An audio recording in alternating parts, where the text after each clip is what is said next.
खुलुमबाय बड'लेण्ड इंखं टेलिभिजननि स्टुडिय'आव आं मिथिंगा बसुमतारी दिनैनि गाहाय रादाबफोराव दङ। आलिपुरदुवार डिभिजननि DRM आ क'क्राझार रेल स्टेशनाव नायदिंफैदों। खमैबो सा 6 कंग्रेस MLA आ AIUDF आव हाबगोन।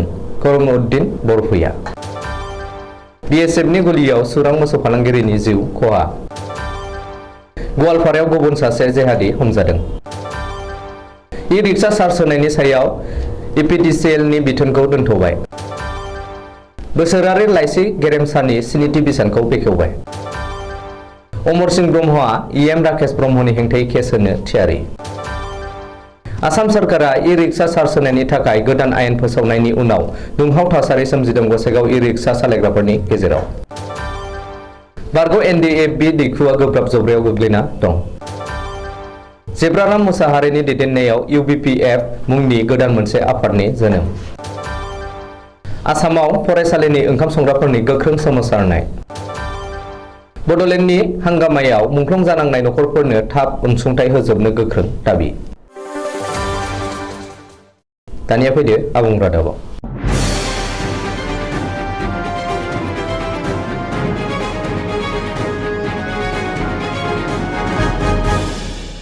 आलिपुरदुवार डिभिजननि DRM DK सिंहआ दिनै क'क्राझार रेल स्टेशनाव दावबायना नायदिंफैदों। DRM DK सिंहजों लोगोसे senior DN coordination Piyush Pandey, senior DSTE Narendra Singh, LN Gamidi Harshid मोननि टीमआ दिनै क'क्राझार रेल स्टेशनाव नायदिंफैदों। क'क्राझार रेल स्टेशनजों लोगोसे बिटिआरनि सिङाव थानाय माखासे रेल स्टेशनफोराव गुबुन गुबुन रेल लाखिथ'नाय आरो रायजो राजाफोरनि जेंना जेंगोनाफोरखौ लाना रेल मन्त्रि आश्विनी वैष्णवनो थांनाय 10 आगस्तखालि गोसोखांलाइ गथायनायनि उनाव आलिपुरदुवार डिभिजननि DRM DK सिंहआ दिनै क'क्राझार रेल स्टेशनाव नायदिंफैदों आरो नुजाथिनाय जेंना जेंगोनाफोरखौ सुस्रांनायनि बागै सुलाद लाफैदों। मिथिनो हानाय बायदिब्ला आसामनि केबिनेट मन्त्रि उरखावगोरा ब्रह्म, राज्य सभानि MP Rwngwra Narzary, MLA Lawrence Islary आरो बड'लेण्ड सिनियर सिटिजेन्स फरामनि दैदेनगिरि सोद्रोमाफोरा आलिपुरदुवार डिभिजननि DRM DK सिंह आरो बिनि टीमखौ क'क्राझार रेल स्टेशनाव बरायदों। खमैबो कंग्रेसनि सा 6 MLA-फोरा AIUDF आव हाबगोन। बे दाबिखौ खालामदों AIUDF नि गाहाय नेहाथारि आरो MLA करिमुद्दिन बरभुइयाया।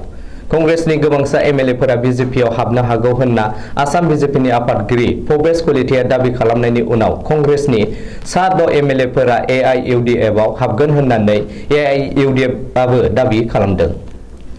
MLA करिमुद्दिन बरभुइयाया बुंदों दि कंग्रेसनि गोबांसा MLA-फोरा AIUDF आव हाबगोन होनना 6 दान सिगांनो दाबि खालामनाय बादिनो कंग्रेसनि सानै साथाम MLA-फोरा AIUDF जों लोगोसे दं। बिसोर AIUDF नि सुप्रिम बदरुद्दिन आजमलखौबो लोगो हमबाय। बबेखानि बिसोर उफेरा बिसायख'थि जानायखौ लुबैयो आरो दा बेखौनो नेगासिनो दं होननानैबो करिमुद्दिन बरभुइयाया बुंदों। मख'नो गोनांदि MLA-फोरनि अनगायैबो कंग्रेसनि गोबांसा गोजौ थाखोनि दैदेनगिरि आरो सोद्रोमाफोराबो AIUDF आव हाबफैगोन होनना आरो 2 सेप्तेम्बराव बरपेटा जिल्ला कंग्रेसनि आफादगिरि आरो रायजोआरि नेहाथारिजों लोगोसे गोबां कंग्रेसनि दैदेनगिरिफोरा AIUDF आव हाबगोन होननानैबो करिमुद्दिन बरभुइयाया फोरमायदों। बबेखानि फैबाय थानाय 5-6 बोसोरनि गेजेराव आसामावबो BJP नि खुंथाया जोबहैगोन आरो बे सोलायनाया बिहारनिफ्रायनो जागायबाय होननानैबो MLA करिमुद्दिन बरभुइयाया बुंदों। BSF नि गुलियाव सासे मोसौ माफिया एबा सुरां मोसौ फालांगिरिनि जिउ खहा। भारत बांलादेश हादरनाङारि सिमनायारि गुदुली गामियाव जादों बे जाथाया। मिथिनो हानाय बायदिब्ला मानकासार जिल्लानि भारत बांलादेश हादरनाङारि सिमना ओनसोल गुदुली गामियाव थांनाय हरनि 12 रिंगायाव आयेन बेरेखायै बांलादेशआव मोसौ बारहोहरफुनाय समावनो पेट्रलिं खालामनाय BSF जवानफोरा मोगा-मोगि जायो। BSF जवानफोरा आयेन बेरेखायै बांलादेशआव मोसौ बारहोहरनाय हानजानि सायाव गुलि गावो आरो बे जाथायाव सासे मोसौ माफियाया जिउ गोमायो।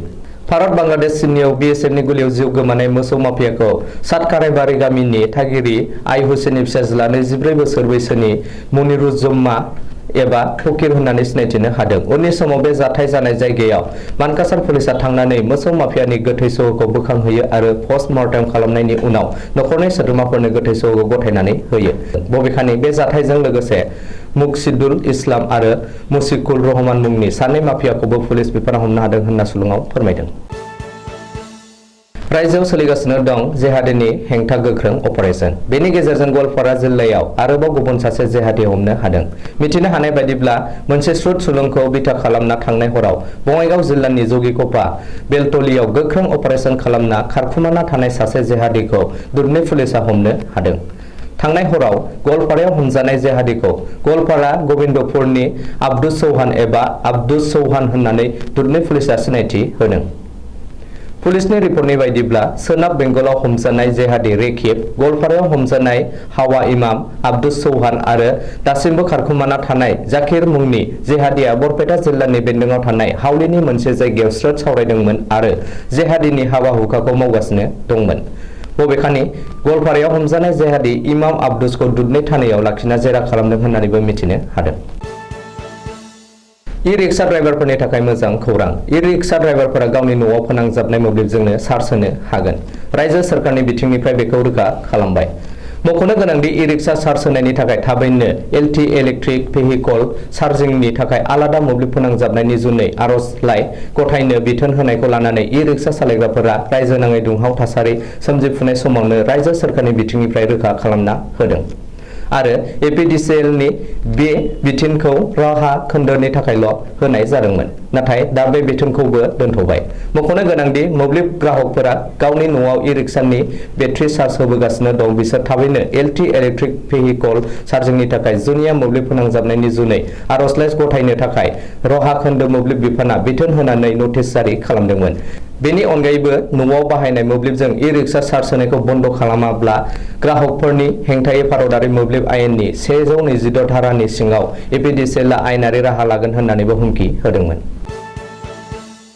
धेमाजि जिल्ला सिमेन्टसापरिनि सिमेन्टसापरि फरायसालिमानि बर' फरायसा थुनलाइयारि आफादनि बानजायनायाव बोसोरारि लाइसि गेरेमसा स्निथि बिसानखौ बेखेवनायजों लोगोसे सोलोंथाइ सांग्रांथि मेल खुंदों। दिनैनि हाबाफारि बायदियै मेलखौ बेखेवनानै होयो सिमेन्टसापरि फरायसालिमानि बिबुंगोरा राफोदाइ मोसाहारिया आरो सिमेन्टसापरि फरायसालिमा बर' फरायसा थुनलाइयारि आफादनि स्निथि बिसान गेरेमसा लाइसिखौ बेखेवनानै होयो एसबी बर' गोजौ फरायसालिनि लोगो फोरोंगिरि सोरजिला औवारिया बेखेवनानै होयो।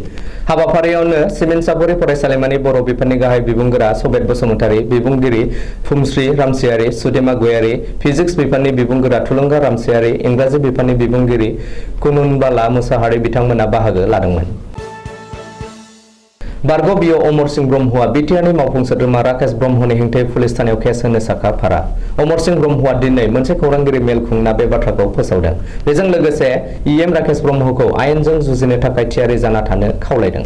मख'नो गोनांदि बारग' बिअ अमर सिंह ब्रह्मआ बिटिआरनि चिफ प्रमद बर'खौ सासे इडियट होनना बुंनायनि सायाव राकेश ब्रह्मआ फिनजाथाय होना अमर सिंह ब्रह्मआ जौ लोंनानै लामायाव गोग्लैनानै थाग्रा सासे जौ फाग्ला आरो गावनि मावग्रा लोगो आइजोखौ जिनाहारि खालामनो नाजानानै सेन्देलनि माला गानहोजादोंमोन होननानै लाजिफोनांनाय बाथ्रा बुंदोंमोन। नाथाय राकेश ब्रह्मनि बेबादि आयेन बेरेखा बाथ्रा बुंनायखौ सहायनानै थायाखै अमर सिंह ब्रह्मआ। बेनिखायनो दिनै मोनसे खौरांगिरि मेलनि गेजेरजों राकेश ब्रह्मनि हेंथायै मानहानि केस होगोन होननानै रोखायै फोसावदों। न'आवनि मोब्लिबजों चार्ज होआलाबानो गोदान कमार्शियेल मिटार लानांगौ होननानै फोसावनाय बाथ्राखौ गनायनो हायाखै ई-रिक्शा सालायग्राफोरा। बे आयेन फोसावनायनि उनावनो सोमखिखांदों गसाइगाव नोगोरनि गासै ई-रिक्शा सालायग्राफोरा।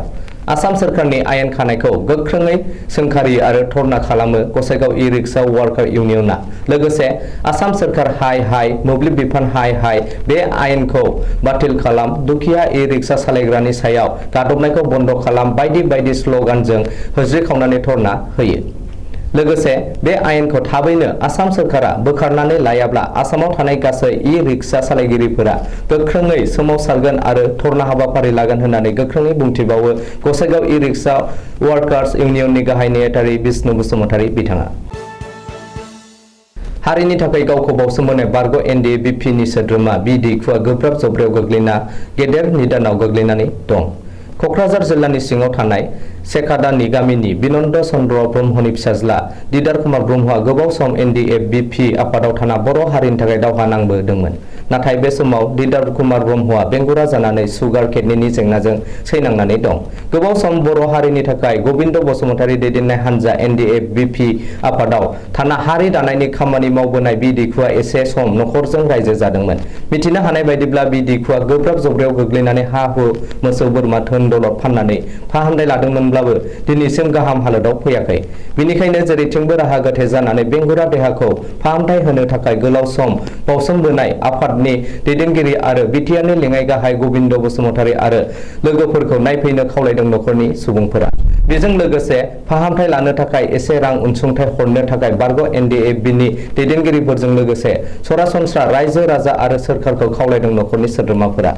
मख'नो गोनांदि बि दिखुखौ मदद खालामनो गोसो जानाय सुबुंफोरा bank account number 334340988725 IFC SBIN 0079996 थोंजों अनसुंथाइ हरनो हागोन आरो बेनि बागै मबाइल नाम्बार 6900315146 आव सुलाद लाहरनो हागोन। बर' माहारिनि गेजेराव फिन आरोबाव जेब्राराम मुसाहारिनि दैदेननायाव UBPF एबा इउनाइटेड बड' पिपल्स फराम मुंनि गोदान आफाद जोनोम मोनबावबाय। बे आफादखौ बाक्सा जिल्लानि हादरारि मानास हाग्रामानि साखाथियाव थानाय ड्रिमलेन्ड रिजर्टआव माखासे सुबुंफोरखौ लानानै दाफुंनाय जादों। बे गोदानै दाजानाय UBPF आफादाव आफादगिरि बिबानाव दङ जेब्राराम मुसाहारि, लेङाइ आफादगिरि महरै राजेन बसुमतारी आरो प्रबिन बर' गाहाय नेहाथारि महरै अनिल ब्रह्म, लेङाइ नेहाथारियाव कर्नलिस नार्जारियाबो देबेन दैमारि। बे गोदान आफाद दाफुंनाय समाव लोगोसे गोबां दैदेनगिरिफोराबो बाहागो लादों। जेब्राराम मुसाहारिया फोरमायदों दि 2011 मायथाइनिफ्राय एबा बेनि सिगांनिफ्रायनो बर'फोरनि आलादा रायजो नांगौ होननानै गुबुन गुबुन समाव बर'फोरनि आलादा हादोर सोरजिनायनि सिमांजों लोब्बा थाबोनाय सोद्रोमाफोरा दिनै बे गोदानै दानाय UBPF आफादाव बाहागो लाफैदों। बेनि गोदानै दाजानाय आफाद दानि बिटिआर सोरखारनि अबस्था एबा थासारिखौ उन सिगां नायनानै आरो बर'फोरनि थासारिया इयुनाव मा जाहैगोन, बर'फोरनि हानि मोनथाय, रांखान्थि जौगानायनि थासारि, बेराफारसेथिं बर'फोरनि राव हारिमु थासारि आरो बर'फोरनि फोथायनायफोरखौ लानानै सोरबाया बायदि फाव फान्दायनो नाजानाय बेबायदि थासारिखौ सावरायनानै बर' हारिनि पेरेन्ट बडि हिसाबै नांगौ जानाय बायदि सानखांहोबाय थादों। नाथाय गासै बर' हारिखौ ज' खालामनानै मोनसे पेरेन्ट बडि हिसाबै दिन्थिनो हानाय संगठन गैया होनना बुंदों। बेनिखायनो बिथांमोनहा गोबां खेब बेबायदिनो थांनाय जानुवारि 8 अक्ट'खालिबो सावरायनाय जादोंमोन। बेबादिनो दाबब्रै दाबबासो जायगायाव सावरायखांबाय आरो आगस्ट दाननि 24 अक्ट'आव बाक्सानि मानास हाग्रामानि साखाथियाव थानाय ड्रिमलेन्ड रिजर्टआव 50-60 सुबुंफोरा ज' जानानै सावरायदों होननानै बुंदों। बे सावरायनायनि गेजेरजों मोनसे थांखियाव फैदों दि बर' हारिखौ दायो गावजों गाव सोंखारिलायनाय एबा हेंथा-हेंथि जानाय थासारिखौ फोसाबनानै बिथांमोनहा रावखौबो दाय होआलासे एबा बासिख्ल'आजासे बोरैहाय बर' हारिखौ खौसे खालामनो हायो, बर'फोरनि मोजांनि थाखाय खामानि मावनायाव हेफाजाब होनो हायो। बेनिखायनो मोनसे गोदानै आफाद सोरजिदों होननानै बुंदों जेब्राराम मुसाहारिया। बे मेलाव गासैबो समाजनि खामानि मावग्रा सुबुंफोरखौनो लिंहरदों आरो उनावहाय गासै आफादफोरखौ लिंहरनानै सावरायगोन होननानैबो बुंथियो। बेनिखायनो दायो मोनसे प्लेटफर्म नांग्रोगौ जाय प्लेटफर्मा रावखौबो दुसियालासे बर' हारिखौ खौसे खालामनायनि खामानि मावनो हायो, जायनि थाखाय बिथांमोनहा दिनै मोनसे गोदान आफाद जोनोम होबाय। UBPF होननाय मोनसे गोदान आफाद दाफुंबाय आरो मोनसे एडहक कमिटिबो दाफुंनाय होनना फोरमायबावदों जेब्राराम मुसाहारिया। बाक्सा जिल्लानि सोलोंथाइ खोन्दोनि जाला ब्लकआव फरायसालिनि ओंखाम संग्राफोरनि गोख्रों सोमावसारनाय। 30 रांनि हाजिराजों फरायसालियाव सान्दुं अखानि गेजेरजोंबो खामानि मावो ओंखाम संग्राफोरा। दिनै जाला ब्लकनि फोरोंथाइ खोन्दोनि मावख'नि मोखाङाव फरायसालिनि ओंखाम संग्राफोरनि गोख्रों सोमावसारनाय हाबाफारि लादों। सोमावसारग्रा आइजोफोरा आखाइ आखाइ प्लेकार्ड लानानै 7 दाननि बेथन होनांगौ NGO गो बेक NGOनो होनायखौ बन्द' खालाम, जोंनि दाबि खालामनायखौ गनायनानै ला बायदि स्लगानजों गोख्रों सोमावसारदों फरायसालिनि ओंखाम संग्राफोरा। सोमावसारनाय जोबखांनानै जाला फोरोंथाइ खोन्दोनि अफिसारनो गांसे मेम'रेन्डामबो गथायो फरायसालिनि ओंखाम संग्राफोरा। आलादा बड'लेण्ड रायजो दाबिनायनि हांगामायाव गोबां बर' सुबुंफ्रानो गावनि आगोमा जिउखौ बावनो गोनां जादोंमोन।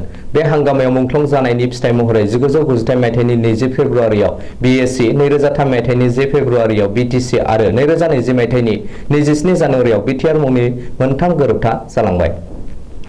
नाथाय दुखुनांथावै थालांबाय मुंख्लं नखरफोरनो सोरखारा फोसावनाय 5 लाख रां अनसुंथाइनि बाथ्राया, जायनि थाखाय गोथौयै दुखु मोननायखौ फोरमायदों बाक्सा जिल्ला बड'लेण्ड मुंख्लं नखरारि आफादा। आसाम सोरखार आरो BTR खुंथाया बड'लेण्ड सोमावसारनायाव मुंख्लं जानाय नखरफोरनो अनसुंथाइ होजोबनो हायैखौ लानानै रागा जोंनाय आरो दुखु मोननायखौ फोरमायदों।